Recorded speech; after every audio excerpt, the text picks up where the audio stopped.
हाय, मेरा नाम प्रीतम सिंह तनवर है और मैं गोरी फॉरवर्ड में काम करता हूँ। आज मैं आपको बताने वाला हूँ कि एसएसडी और एचडीडी में क्या डिफरेंस होता है और कौन सी आपको बाय करनी चाहिए।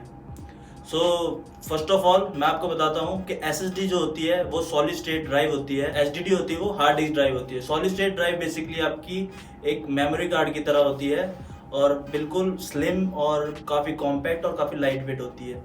और जो आपकी एचडीडी होती है हार्ड डिस्क ड्राइव, वो बेसिकली एक बल्की और थोड़ा ब्रॉड होती है और उसमें मूवेबल पार्ट्स होते हैं, जैसे कि कोई सीडी हो गई, जो आप कैसेट होगी वो मूव करती है। इस टाइप से ही जो आपकी हार्ड डिस्क होती है उसमें एक कैसेट की तरह वो घूमती है और वो अपना काम करती है इस टाइप से। कुछ मैं आपको मेजर डिफरेंस बता देता हूँ। जो फर्स्ट हमारा जो मेजर डिफरेंस है वो है स्पीड। स्पीड में जो एसएसडी होती है वो एचडीडी से 15 टाइम्स मोर फास्टर होती है। अगर मैं फाइल ट्रांसफ़र रेट की बात करूं तो जो एसएसडी की फाइल ट्रांसफ़र रेट होती है वो 550 MB पर सेकेंड की होती है और जो एचडीडी की फाइल ट्रांसफ़र रेट होती है वो 160 MB पर सेकेंड की रहती है। SSD comparatively 15 times more faster है एचडीडी से। अब मैं सेकंड आपको पॉइंट बता देता हूँ रिलायबिलिटी के लिए। जो आपकी हार्ड डिस्क होती है वो आपकी 2 या 3 साल बाद ख़राब हो जाती है, उसका फिर आपको बैकअप लेना पड़ता है और फिर आपको यह नहीं करना। और जो एसएसडी होती है वो आपकी लॉन्ग टर्म चलती है, वो मोर रिलायबल होती है कंपेरेटिवली एचडीडी। और अगर मैं बैकअप की बात करूं तो अगर आप एसएसडी का बैकअप लेने जाओगे तो वो आपका 6 आवर्स में आप बैकअप कंप्लीट ले सकते हो। और अगर आप एचडीडी का बैकअप लेने जाओगे तो 20 to 24 आवर्स उसमें आपको बैकअप टाइम लगेगा। अब मैं आपको थर्ड पॉइंट जो बता देता हूँ वो है रिक्वेस्ट टाइम।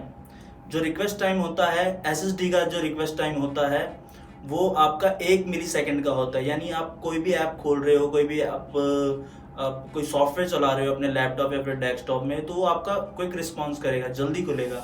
अगर आप अपने एसएसडी डाल रखी है और आपने एसएसडी में विंडो इंस्टॉल कर रखा है, अगर आप अपने सिस्टम को या फिर लैपटॉप को ऑन करोगे तो जल्दी आपका विंडो खुलेगा और जल्दी लोड होगा।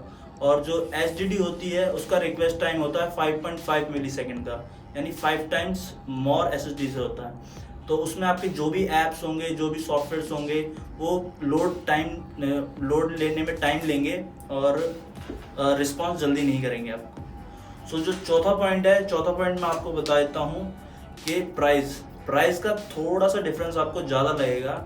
एसएसडी का जो प्राइस होता है, अगर मैं 265 GB एसएसडी की बात करूं तो वो 3000 से लेके 3500 तक जाती है। और जो एचडीडी का प्राइस होता है वो आपको एक टीवी मिल जाती है 1 टेराबाइट 3000 से लेके 3500 के बीच में। प्राइस वेरी करते हैं, अलग अलग ब्रांड्स के अलग अलग प्राइसेस होते हैं और इनमें भी काफ़ी टाइप के डिफरेंस आती हैं। एसएसडी में भी काफ़ी डिफरेंस टाइप के एसएसडीयाँ आती हैं, कोई एक्सट्रीमली फास्ट होती है उसका रेट उस हिसाब से होता है। ऐसी एचडीडी में आती हैं 12 कोड आती है और अलग अलग होती हैं, तो प्राइजेस सबके अलग अलग होते हैं। अगर मैं आपको सजेस्ट करूं, अगर आप सोच रहे हैं कोई सिस्टम खरीदने का तो उसमें आप एसएसडी ज़रूर लगवाएं। भले ही आप 265 GB की एसएसडी लगवा लें, उसके बाद आप 1 टेराबाइट की हार्ड डिस्क उसमें एडिशनल लगवा लें। जो भी आपके सॉफ्टवेयर्स हैं वो आप एसएसडी में इंस्टॉल करें ताकि वो आपके लोड जल्दी हो, आपका विंडो जल्दी लोड हो और आपके जितने भी सॉफ्टवेयर हैं क्विक आपको रिस्पॉन्स करें। मेरा सजेशन ये है कि आप एसएसडी के लिए जाएँ। Thank you.